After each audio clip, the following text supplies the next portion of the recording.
Bonjour à tous et bienvenue dans cette session des webinaires The Edge. Donc, je me présente, je suis Anaït, Product Marketing Manager chez The Edge et je vous souhaite la bienvenue donc, à ce webinaire autour de la thématique de la saison des appels d'offres d'entreprise, donc la saison des RFP comme on dit. J'espère que vous nous entendez bien de votre côté. Envoyez-nous un petit pouce en l'air via Zoom pour nous dire que tout va bien. J'ai le plaisir d'être accompagnée aujourd'hui d'un beau panel d'intervenantes. Alors, nous avons Laurence Corrieras, qui est notre chef produit GDS chez The Edge. Laurence, tu veux dire un petit Oui, mot? bonjour à tous, merci Anaït.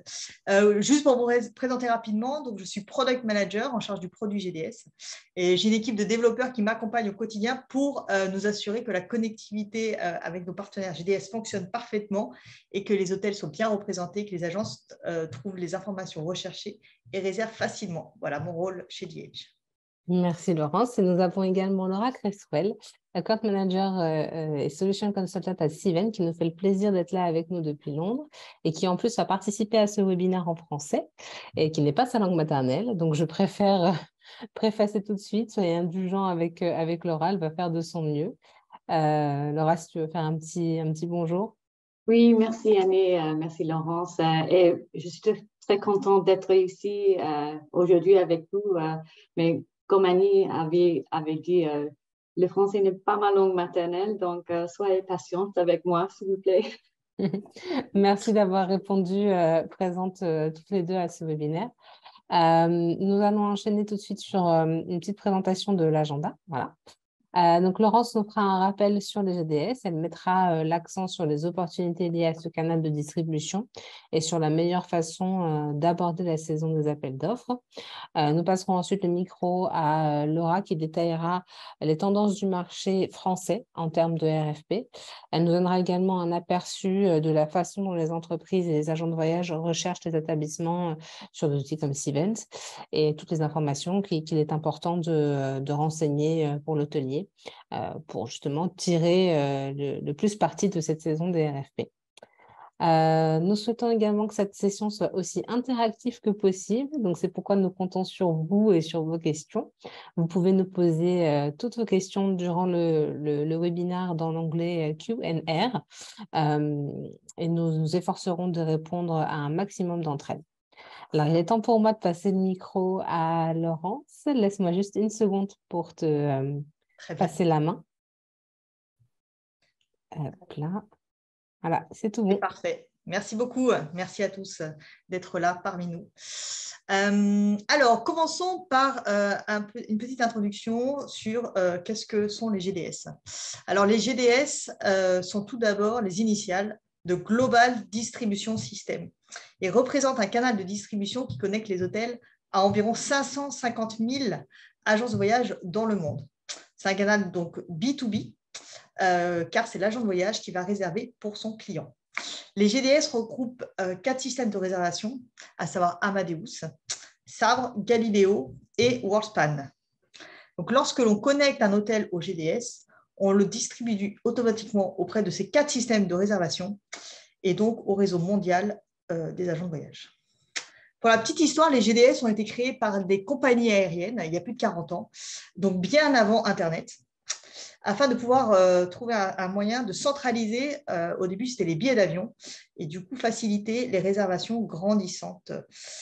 Donc ce fut un succès, une vraie réussite, et donc d'autres segments ont été ajoutés depuis sur les systèmes GDS.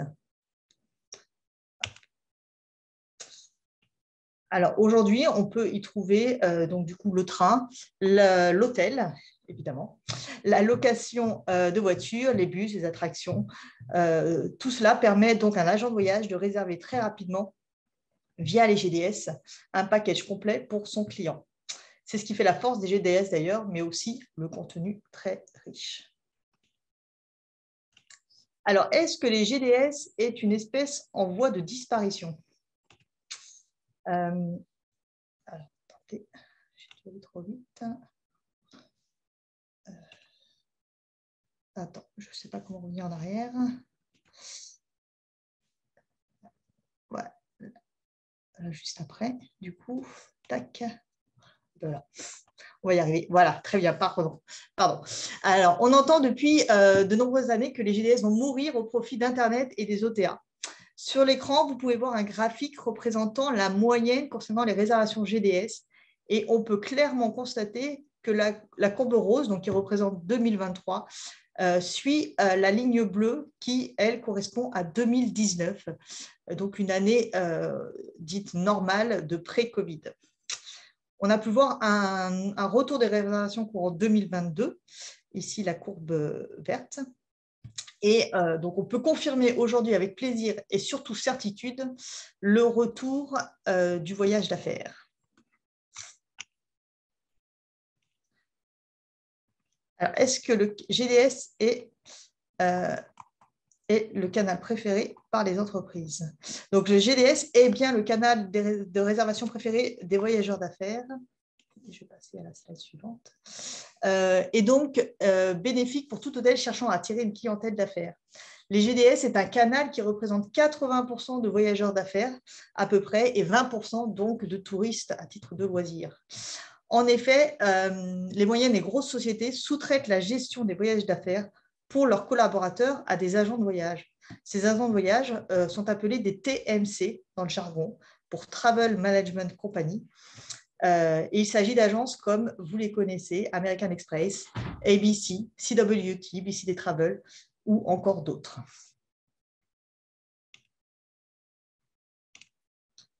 Alors, pourquoi les agents de voyage sont-ils un atout pour votre hôtel? Les voyageurs d'affaires ont un fort intérêt pour les hôtels pour différentes raisons. Premièrement, le voyage d'affaires est un marché en constante évolution. C'est aussi une clientèle fidèle. Il dépense plus qu'un client loisir. Il n'hésite pas à prendre le petit déjeuner ou des repas au restaurant, car c'est la société qui va payer pour lui et donc moins sensible au prix. Cela permet donc pour les hôtels de vendre tous les autres services, le spa, le restaurant, tout ce que vous pouvez offrir. S'il a le temps, il n'hésitera pas à le prendre. Et donc pour vous, hôtelier, à augmenter votre panier moyen. Un autre atout est que ces sociétés avec lesquelles votre hôtel a un contrat annuel réserveront votre hôtel toute l'année et vous assureront un matelas de réservation non négligeable. On peut parler également de la notion de bleisure. Donc, c'est quand votre client corporate souhaite prolonger son séjour sur le week-end en y invitant son conjoint. Donc, il vient à titre professionnel, mais il reste le week-end à votre hôtel. Et enfin, qu'est-ce qu'il y a de plus simple à gérer qu'un client qui vient seul, pour lequel vous avez la garantie qu'il n'y a pas de problème avec le paiement et qui repart le lendemain tôt et donc qui vous libère la chambre?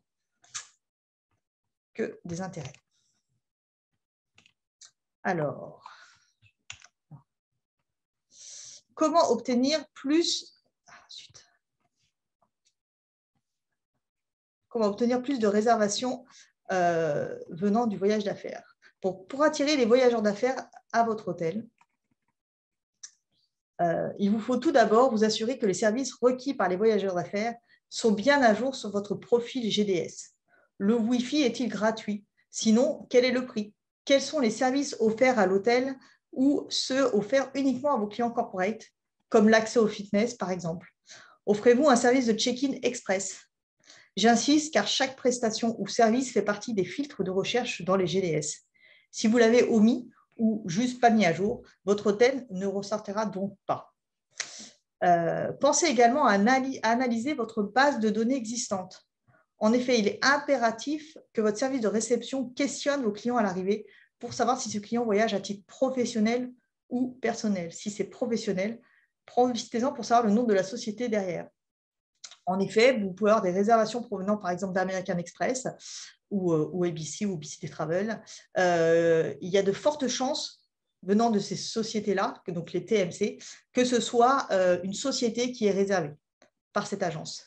Donc, si le tarif qui a été réservé est un tarif public, parce que vous n'avez pas de contrat avec ces sociétés-là, des contrats privés négociés, dans ce cas, vous ne pouvez pas le savoir. Donc, c'est important de vraiment bien questionner chaque client qui vient à votre hôtel, que ce soit GDS ou autre canal. Et donc, pensez bien donc, à le questionner et à indiquer le nom de la société dans votre PMS pour ainsi pouvoir extraire des données précises peut-être allez vous rendre compte que beaucoup de gens de la même société viennent loger à votre hôtel. Et pourquoi pas, du coup, envisager un contrat annuel avec cette société.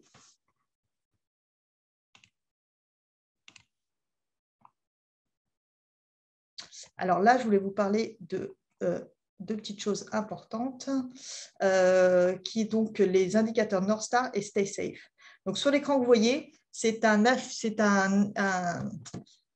impression écran du GDS Sabre, sur lequel on voit bien que sur chaque fiche hôtel, il y a deux informations qui sont encadrées en bas à droite.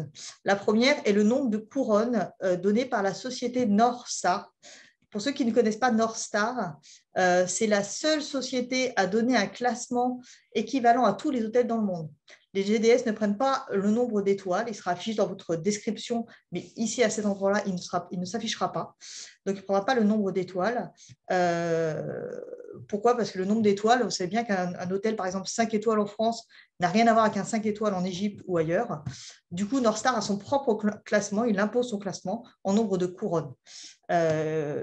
Du coup, voilà, si vous n'avez pas fait la démarche de vous enregistrer auprès de North Star, c'est un service gratuit, hein, j'insiste, du coup, vous ne pouvez pas obtenir votre classement. Voilà, c'est un petit process facile, mais surtout pas oublier parce que ça peut avoir des conséquences sur vos réservations. La deuxième information que j'ai voulu souligner ici était l'indicateur Stay Safe, qui a été ajouté pendant le Covid courant 2020-2021 sur 3 GDS, donc Sabre, que vous voyez ici, également Amadeus et Galileo. Cet indicateur est à activer dans tous les établissements ayant mis en place des mesures sanitaires irréprochables. Il est donc impératif de l'activer pour favoriser les réservations. Et on l'a vu précédemment que le facteur sécurité est un argument clé pour les voyageurs d'affaires. Donc là, sur le print screen, c'est le petit logo bleu que vous voyez sur l'écran. Alors, si on continue. Voilà, donc là, vous voyez sur cet écran-là que les deux indicateurs font partie des filtres de recherche. Voilà, un agent de voyage recherche un hôtel à Paris, telle date, nombre de personnes, et il peut effectivement dire, je veux un hôtel 5 couronnes ou 4 couronnes dans le Sabre rating que vous voyez ici, ou il veut un hôtel qui a l'indicateur Stay Safe. Encore une fois, pour des questions de sécurité. Voilà. Donc, si votre hôtel ne l'a pas fait, c'est vrai que vous risquez juste de ne pas ressortir alors que peut-être tout est déjà en place à votre hôtel. Voilà. Alors, avant de passer le micro à Laura, qui vous donnera les données bien précises sur les tendances en termes de voyage d'affaires et vous expliquer la gestion des RFP, je voulais préciser que si parmi vous, vous avez un hôtel qui n'est pas situé dans une zone dite corporate et que vous avez des doutes sur la rentabilité d'une connectivité GDS, ou que vous êtes connecté mais que vous n'avez que très peu de réservations, ou encore que vous avez besoin qu'on vous accompagne sur le démarchage corporate pour vous aider à avoir plus de réservations venant du voyage d'affaires, voilà, n'hésitez pas à nous contacter. On est là pour vous aider. Voilà, merci à tous pour votre attention.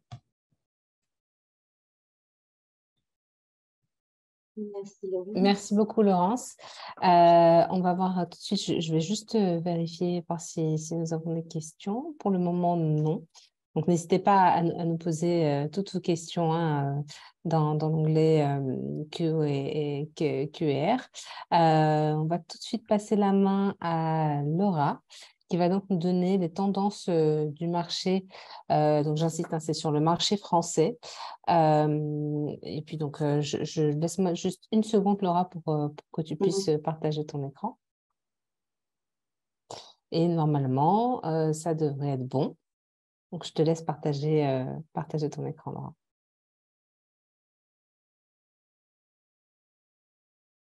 Alors, vous devez voir mon écran maintenant? Oui, c'est très bien. D'accord. Désolée, un moment, je vais juste... Alors, merci Laurence, merci Annie. Encore une fois, je m'appelle Laura et je suis l'account manager de DH chez Stevens. Avant de commencer la présentation, je voudrais partager avec vous cette déclaration prospective. Les statistiques que je vais vous montrer aujourd'hui sont vraies à ce jour. Cependant, certains facteurs et événements sont hors de notre contrôle et peuvent impacter les tendances du marché.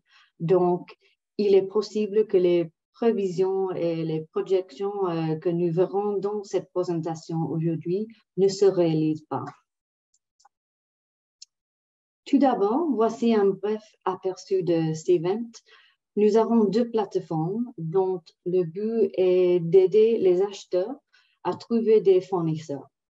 Sur notre plateforme MICE, les acheteurs sont des organisateurs d'événements ou des agences événementielles. Sur notre plateforme Cvent Transient, anciennement connue sous le nom de Lanyon, les acheteurs sont des entreprises, des sociétés de gestion de voyages d'affaires et des consortiums de tour opérateurs et agences de voyage. Mais aujourd'hui, nous allons nous focaliser sur Cvent Transient. Sur notre plateforme, nous avons des solutions pour soutenir les hôtels à chaque étape du cycle RFP. Que ce soit avant le début de la saison, pendant la saison elle-même, ou même pendant les négociations, il existe une solution, c'est plus facile à dire, une solution pour vous aider. Laurence a déjà parlé du GDS, mais bien que Cvent ait des liens très étroits avec ce dernier, Cvent n'est pas une plateforme de réservation. Cvent Transient opère réellement comme un pivot entre les entreprises consortium et les hôtels pour générer plus de la demande et de la visibilité pendant la saison des RFP. Le but étant de faciliter la communication entre les différents acteurs du cycle de RFP. Tout ce qui se passe sur le GDS n'est pas de notre ressort, en fait. Maintenant, voici quelques statistiques pour vous. Pendant l'année 2022, plus de 850 000 RFP au total ont été envoyés sur notre plateforme. C'est moins qu'en 2021, où plus de 900 000 RFP ont été envoyés. Plus de 1700 programmes de voyage uniques ont été lancés, contre 1200 programmes en 2021. Et plus de 86 000 hôtels dans le monde ont reçu un RFP, ce qui est inférieur à 2021, où plus de 134 000 hôtels ont reçu un RFP. Mais qu'est-ce que ça nous dit? Les entreprises consolident le programme et aussi il y a plus de programmes, mais moins d'invitations à y participer. Et qu'est-ce que cela signifie? Il y a plus de concurrence maintenant entre les hôtels. Nous allons maintenant regarder la reprise par région. Ici, vous pouvez voir les performances de chaque région du monde en termes de volume de RFP pour la saison 2023 par rapport à 2020. Il est important de noter que nous considérons la saison 2020 comme pré-pandémique, car la majorité des RFP ont été envoyés en 2019. Nous voyons que la région du Moyen-Orient et de l'Afrique ouvre la voie, ayant reçu 88% de son volume pour la saison 2020 en 2023. L'Asie-Pacifique occupe la deuxième place, l'Amérique la troisième, et l'Europe et l'Amérique latine suivent de près. Plus tôt, j'ai mentionné les différents types d'acheteurs que nous avons sur notre plateforme. Et ici, vous avez quelques exemples de ces acheteurs. Vous pouvez voir certains des programmes de consortium sur la gauche. Au milieu, nous avons quelques exemples de sociétés de gestion de voyage. Et à droite, vous voyez quelques noms d'entreprises qui utilisent directement la plateforme. Lorsque nous parlons de volume de RFP sur notre plateforme, nous séparons les consortiums des RFP qui viennent des entreprises. En effet, les hôtels doivent payer leur participation au programme RFP de consortium. Nous allons regarder maintenant les tendances du marché spécifiquement pour la France. Donc, dans ce tableau, on peut voir le volume total des RFP par saison. Nous nous concentrons sur les saisons 2023, 2022 et 2020. Comme je l'ai expliqué, la saison 2020 est considérée comme pré-pandémique. Sur la ligne de haut, on voit le nombre total des RFP pour la saison donnée. Puis dans les deuxième et troisième rangées, nous avons réparti le nombre comme suit. Nombre total des RFP envoyés par des entreprises et nombre total de programmes de consortium auxquels les hôtels ont participé. Pour les corporate RFP, nous comptons les hôtels invités. Mais pour les RFP consortium, nous comptons les hôtels qui ont décidé de participer au programme. Car pour les RFP de consortium, n'importe quel hôtel peut participer dès lors qu'il paye. Nous voyons qu'en France, nous ne sommes pas revenus au niveau de volume des RFP corporate envoyés avant la pandémie. Cependant, si on compare 2022 à 2023, la différence principale concerne le nombre d'hôtels qui participent au programme de consortium. Du côté des corporate RFP, on a constaté une petite réduction du volume. Et ici, on voit une autre analyse par type de RFP. On constate que le nombre de programmes de consortium uniques est resté stable pendant plusieurs années maintenant. Ce qui a changé est le nombre total des programmes consortium auxquels les hôtels participent. Bien que la participation des hôtels au programme consortium soit plus élevée, nous pouvons observer que chaque hôtel individuellement participé a moins des programmes. Les hôtels sont plus sélectifs qu'auparavant. Certains hôtels ont indiqué qu'ils n'avaient pas l'impression d'obtenir un retour sur l'investissement pour ces programmes. D'autres ont simplement moins de budget. Et pour les programmes corporate, c'est la même chose. Nous ne sommes pas revenus au volume de RFP envoyés avant la pandémie, comme on voit ici. En revanche, les chiffres sont à la hausse de 2022 à 2023. Même s'il y a plus de programmes d'entreprise pour 2023, le fait que le nombre total d'hôtels invités à participer, le fait que le nombre total d'hôtels invités à participer a diminué signifie qu'il y a eu une réduction globale. Et enfin, en ce qui concerne les prix acceptés sur la plateforme, ces derniers sont restés assez stables pour la région depuis avant la pandémie. Bien sûr, cela peut varier d'un pays à l'autre, mais dans l'ensemble, les tarifs sont restés stables. Je devrais souligner AWR signifie le prix moyen pondéré. Sur notre plateforme, comme vous savez, il est possible pour les hôtels de soumettre des tarifs différents jusqu'à 5 saisons. Ce que vous voyez ici est la moyenne des tarifs proposés et acceptés. Proposés, submitted, accepted.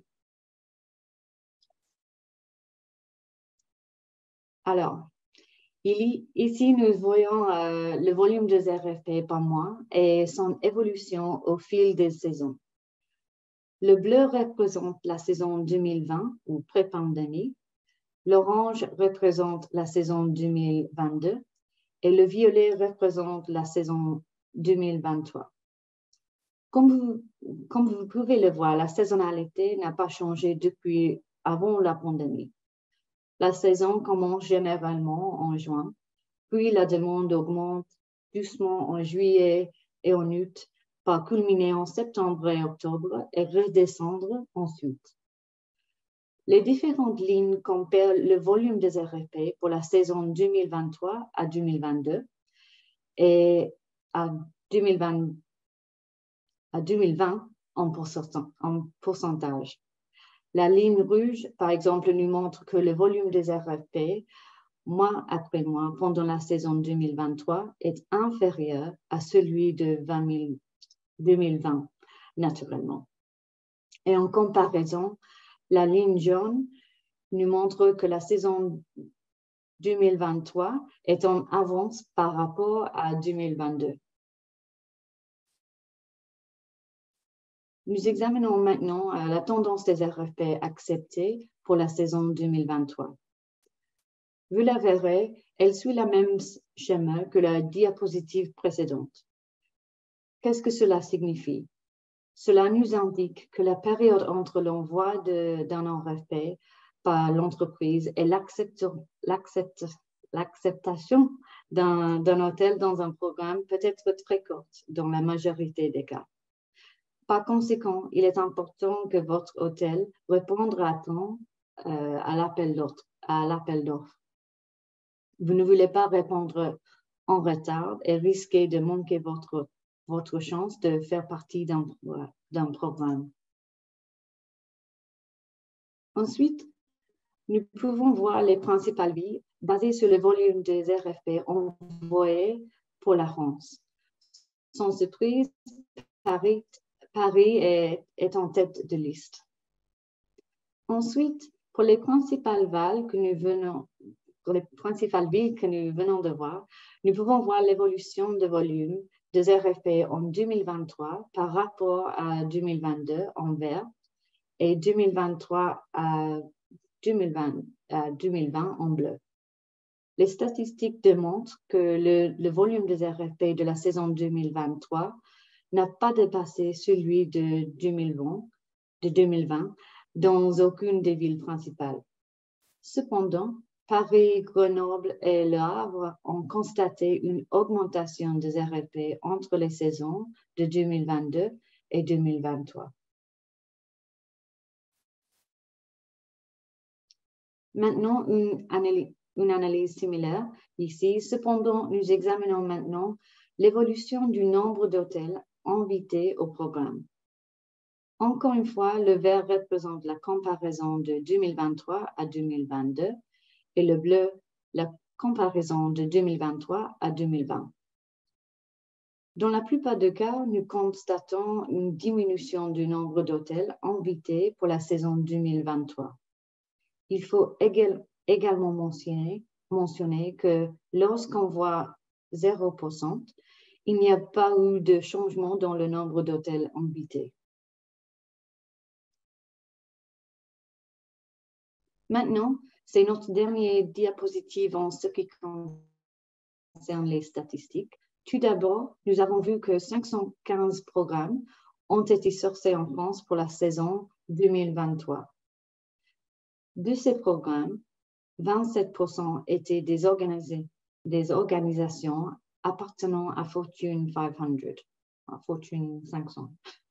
Maintenant, le graphique nous montre combien d'hôtels sont invités au programme. On voit que 70% des programmes invitent jusqu'à 10 hôtels. Cela confirme ce que nous avons vu précédemment. Il y a plus de programmes, mais les invitations sont plus rares. Examinons maintenant le point de vue de l'acheteur sur notre plateforme et son processus de sollicitation des hôtels. Donc, une entreprise peut rechercher un hôtel directement par son nom ou par son identifiant spécifique s'il est connu. Les moyens de recherche les plus courants sont la distance par rapport à l'emplacement de leur bureau ou la chaîne ou la société de représentation comme The Edge dont un hôtel fait partie. Une fois que l'entreprise clique sur « Rechercher », on peut voir une vue cartographique des résultats. On peut également afficher les résultats sous forme de liste. Dans ce cas, les résultats sont triés en fonction de la distance à l'emplacement du bureau. Si l'entreprise souhaite en savoir plus sur l'hôtel, on peut cliquer sur le nom pour afficher le profil complet. Donc, il est impératif qu'un hôtel maintienne son profil à jour. Si vous voulez savoir à quoi ressemble votre profil du côté acheteur pendant le processus de sollicitation, cliquez simplement sur l'hôtel profil en haut à gauche de l'écran depuis la page du profil de l'hôtel. Notez que si vous voyez un point d'interrogation, cela signifie que les informations n'ont pas été complétées. Chez Cvent, on nous demande souvent qu'il faut encore compléter les questions liées au COVID, ou encore si les entreprises sont vraiment intéressées par des questions liées au développement durable et de l'impact sur l'environnement.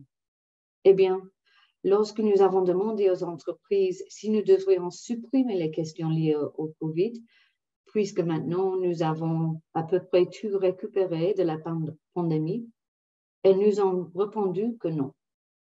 Et en ce qui concerne le développement durable, ce n'est ni une mode ni une phase.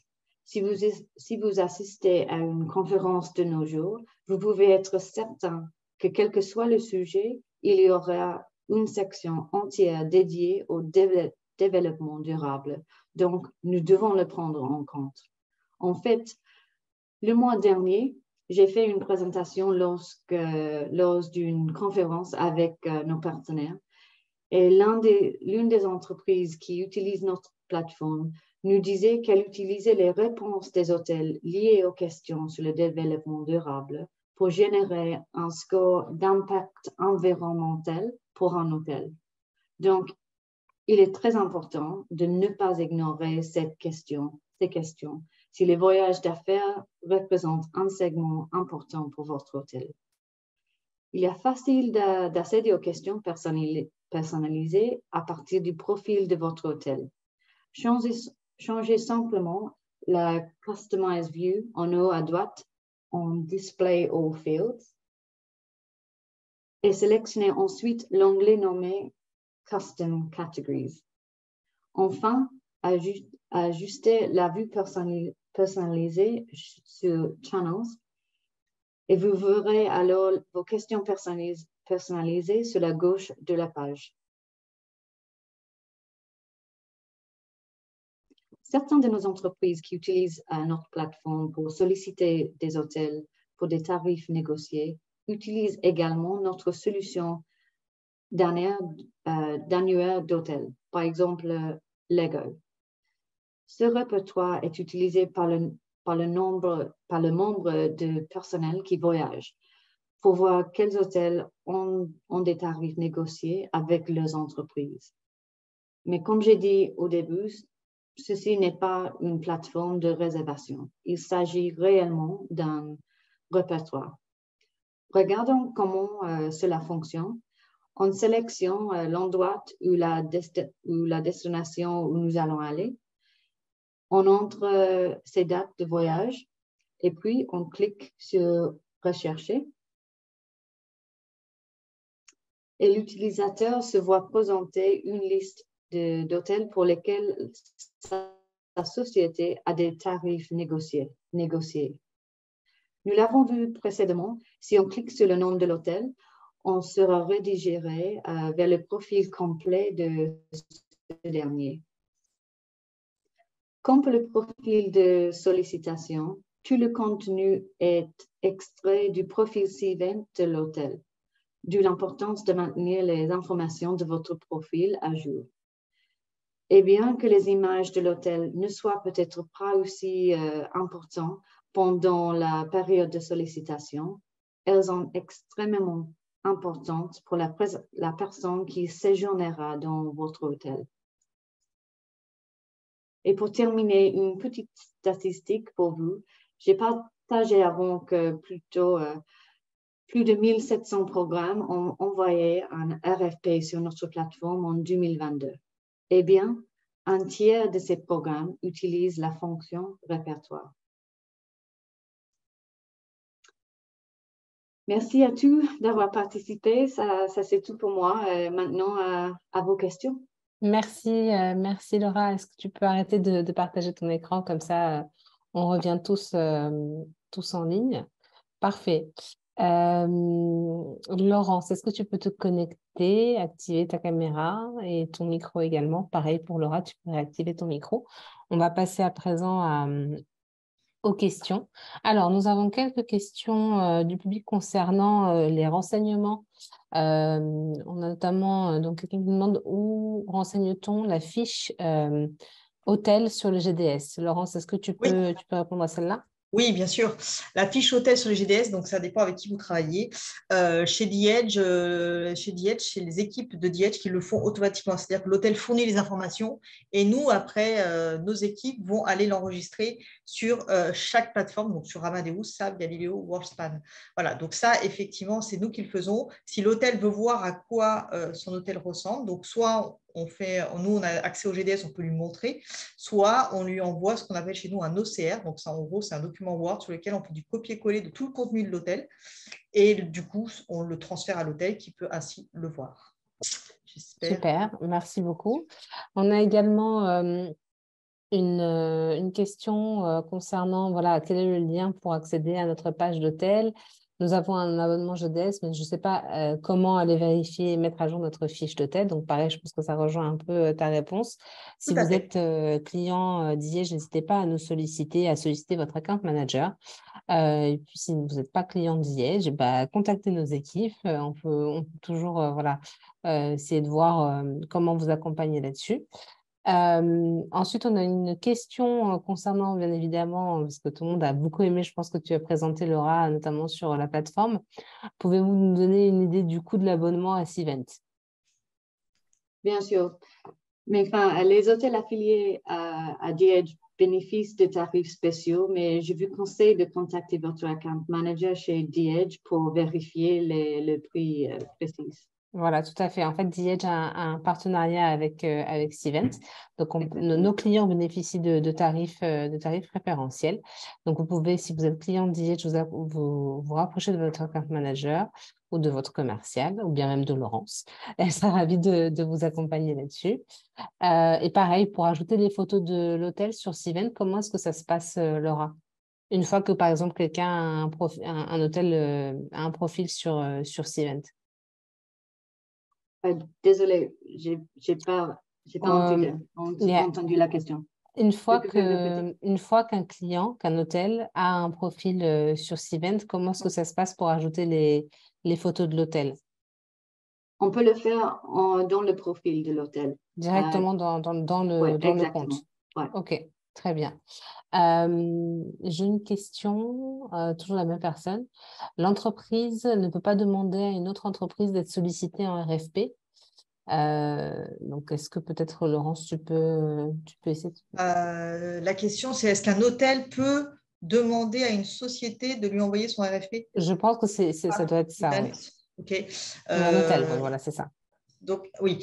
Donc, du coup, la société, déjà, il faut. Cvent et les sociétés sont en partenariat. La société peut décider de passer par Cvent pour effectivement se faciliter la gestion de l'envoi de son appel d'offres. Ou j'imagine que les sociétés peuvent passer directement avec les hôtels s'ils ne veulent pas passer par des plateformes comme Cvent. Donc, c'est à la société de choisir. Si elle n'est pas en partenariat avec Cvent, l'hôtel peut toujours en parler avec la société, mais après, c'est le choix de la société, effectivement, de décider quelle est la façon dont il veut diffuser son RFP. Mais c'est vrai que c'est beaucoup plus simple pour une société de passer par des sociétés comme Cvent qui va centraliser l'appel d'offres. Merci, Laurence. Une question concernant North Star. Est-ce que tu peux nous rappeler un peu le processus pour avoir son rating sur Oui. North Star? Oui, le processus est très, très simple.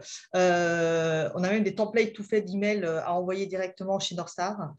C'est en gros, il faut envoyer un mail. C'est assez vraiment basique. N'hésitez pas à contacter votre chargé de compte qui pourra vous donner l'email ou me demander. Mais c'est juste un email envoyé en anglais parce que Northstar est une société américaine.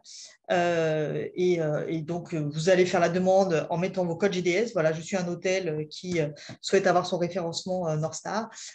Et dans ces cas-là, ils vont vous répondre. Alors, il faut être un peu patient, hein, ça peut prendre quelques jours. Ils vont vous répondre en vous donnant un accès login et passeport pour accéder à leur plateforme. Et voilà, en 10 minutes, vous avez complété votre profil. Et quelques semaines après, vous avez du coup un classement suivant vos réponses. Merci Laurence. On a une question pour Laura qui peut peut-être clarifier donc la partie de Lanyon et Cvent. Est-ce que les appels d'offres Lanyon font partie de Cvent? Oui, absolument. Oui. Voilà, c'est ça. Maintenant, Lanyon, c'est Cvent. Voilà. Nous avons fusionné en 2016, je crois. Et maintenant, le nom qui suit, c'est Cvent Transient, mais c'est Lanyon. C'est Lanyon, OK. Ouais. Et donc, toujours pour Cvent, l'extranet Cvent va-t-il changer? Si oui, pourra-t-on continuer à modifier nos profils? Donc, si votre hôtel est déjà parti de The Edge, donc vous utilisez déjà la plateforme nouvelle. D'accord.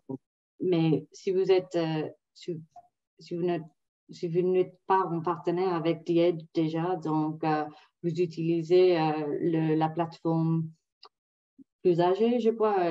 Ancienne, ouais. Ancienne. Donc, ça va changer l'année prochaine. Mais vous pouvez continuer absolument de mettre à jour votre profil, bien sûr. Voilà. On a maintenant un message, je pense peut-être Laurence, tu peux le prendre.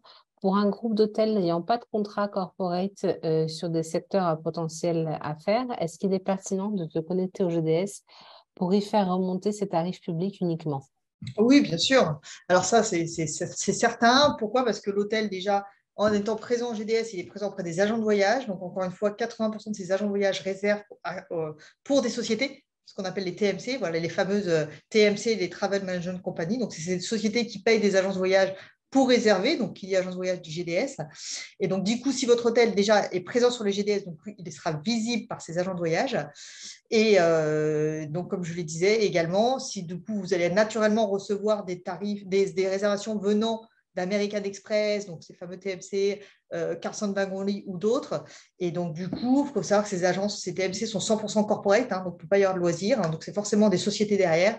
Et donc, du coup, voilà, vous allez recevoir naturellement des réservations venant des sociétés, même si c'est du bar, même si c'est du tarif promotionnel. Donc, oui, la réponse est oui. Alors, après, effectivement, ça, c'est une première étape. Et la deuxième étape, c'est effectivement d'aller plus loin et de signer des accords avec des sociétés en direct. Puisque du coup, si vous n'avez pas de tarifs négociés, du coup, vous ne serez pas réservé en priorité. Ce sera les hôtels qui ont des tarifs négociés avec une société qui seront réservés en priorité. Après, du coup… Merci Laurence. Une autre question pour toi, toujours concernant Nostar. Est-ce que le classement apparaît sur les 4 GDS? Donc, quels sont les GDS Il apparaît sur Galileo et il apparaît sur Sabre et sur Amadeus. Voilà. Mais WorldSpan, non. J'ai un doute. Mais je dirais que les 3 principaux, sachant que WorldSpan est en train, voilà, va disparaître petit à petit. Mais voilà, sur les 3 principaux, il est présent. D'accord, très bien, merci. On a également toujours une question un peu concernant les appels d'offres. Peut-on recevoir des appels d'offres Cvent sans avoir d'abonnement? Oui, c'est possible, mais bien sûr, c'est moins commun pour l'acheteur de trouver votre hôtel, sauf si l'acheteur vous connaît directement, parce que sinon, vous avez vu déjà comment on trouve des hôtels par perspective de l'acheteur. Donc, c'est possible d'être un hôtel sans l'abonnement sur notre plateforme, mais c'est plus difficile aussi parce que si vous avez contracté RFP Publisher, c'est notre solution pour gérer vos RFP et en utilisant la connexion avec The Edge, c'est plus facile. On peut automatiser. Le processus. Donc, c'est plus facile de le faire, mais on peut le faire sans être abonné, mais c'est plus difficile et aussi c'est plus difficile pour les acheteurs de trouver votre hôtel, en fait.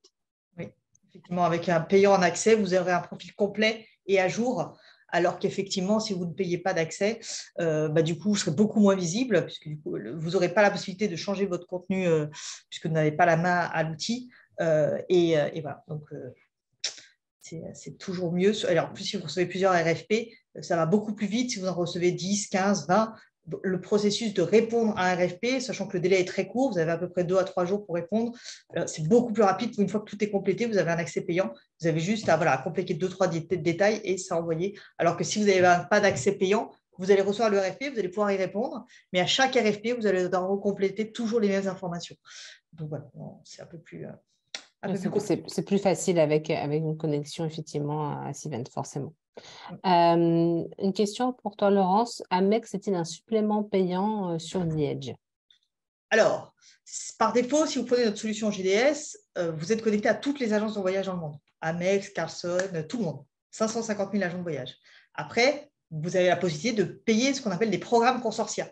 C'est-à-dire que si vous voulez, malgré tout, vous êtes référencé, mais vous voulez améliorer votre référencement sur un des réseaux, comme Amex, comme Carlson, dans ces cas-là, effectivement, ces programmes-là seront payants. Mais c'est optionnel. La première étape, c'est connecter l'hôtel à toutes les agences de voyage. Voilà, ça, c'est la base de notre solution GDS. Et après, on peut tout à fait étudier la possibilité d'aller plus loin et de payer des programmes uniquement pour des questions de ranking, donc d'affichage d'ordre. Très bien. Est-ce que tu pourrais également nous dire un petit peu quelle est la différence entre la saison des RFP maintenant sur les voyages d'affaires qui donc commence en juin et puis plus tard dans l'année, on a une période aussi des consortia où on doit aussi répondre à ces programmes. Quelle est la différence entre ces deux types de saisons-là? Oui. Donc, effectivement, on a la partie des RFP, donc tout ce qui est appel d'offres corporate, donc des sociétés, qui effectivement, là, comme disait Laura, l'a très bien montré, c'est effectivement, il y a un pic entre août, septembre, octobre. Voilà. Donc, août, septembre, octobre, là, c'est là où toutes les sociétés vont envoyer les appels d'offres. Voilà, ça peut descendre novembre, décembre, mais ça descend progressivement. Donc, ça, c'est vraiment les appels d'offres sociétés. Après, il y a les consortia. Là, on commence à recevoir les prix des consortia pour le programme 2024. Du coup, on a généralement 80% des informations, 85% des informations début septembre, sur lequel nous, on va établir un guide complet sur lequel on va mettre le prix et le détail des consortia. L'hôtel le reçoit et peut participer dans ces cas-là ou pas. Hein, c'est totalement optionnel s'il veut rentrer dans les programmes consortia pour 2024. Donc Voilà, là, on est plus entre septembre et septembre. À partir de septembre, octobre, l'hôtel peut commencer à participer pour les consortia sur 2024. Très bien, merci beaucoup pour ces précisions. Donc, on a également quelqu'un qui nous demande si on peut lui envoyer un petit récapitulatif par mail de ce que nous proposons. Déjà, nous avons notre page internet de notre site Diège qui vous donne pas mal d'informations, donc n'hésitez pas à regarder tout ça. Et puis, par la suite, voilà, vous pouvez toujours rentrer en contact avec un de nos représentants. Donc, il n'y a aucun souci, même Laurence ou Laura sur LinkedIn. Je pense que c'est bon pour les questions. On n'a pas d'autres a priori. Bien sûr, il est possible d'avoir un support téléphonique plutôt que par mail. Alors, je vous invite juste après ce webinaire, avant que nous clôturions le webinaire, on va avoir une petite enquête rapide qui va apparaître sur vos écrans. Nous invitons à prendre le temps d'y répondre et de nous faire part de votre avis sur la session. Et donc, on a justement également une petite zone où vous pouvez nous indiquer si vous souhaitez être contacté par un DHR pour qu'on puisse établir un contact et puis voir comment est-ce qu'on peut vous accompagner. Voilà, donc tout à fait. C'est bien évidemment possible d'être recontacté par le canal que vous préférez. Donc déjà, j'aimerais remercier Laurence et Laura d'avoir participé à ce webinaire, de nous avoir partagé leurs bonnes pratiques. Merci à tous en tout cas pour votre attention aujourd'hui et pour vos contributions, vos questions. J'espère que vraiment vous avez apprécié cette session. Restez à l'affût de nos prochains webinaires sur LinkedIn. Et bon, pour ceux qui se posent la question, cette session est donc bien enregistrée et elle sera disponible la semaine prochaine sur notre plateforme Display. Alors la plateforme Display, c'est une plateforme VOD qu'on a mis en place chez The Edge justement au moment du Covid, toujours disponible. Il suffit simplement de vous connecter sur le site theedge.com et de cliquer sur le lien de notre menu qui mentionne Display. Donc, je vous souhaite une excellente semaine et n'oubliez pas de remplir le petit questionnaire à la fin. Merci beaucoup. Au revoir. Merci à tous. Au revoir.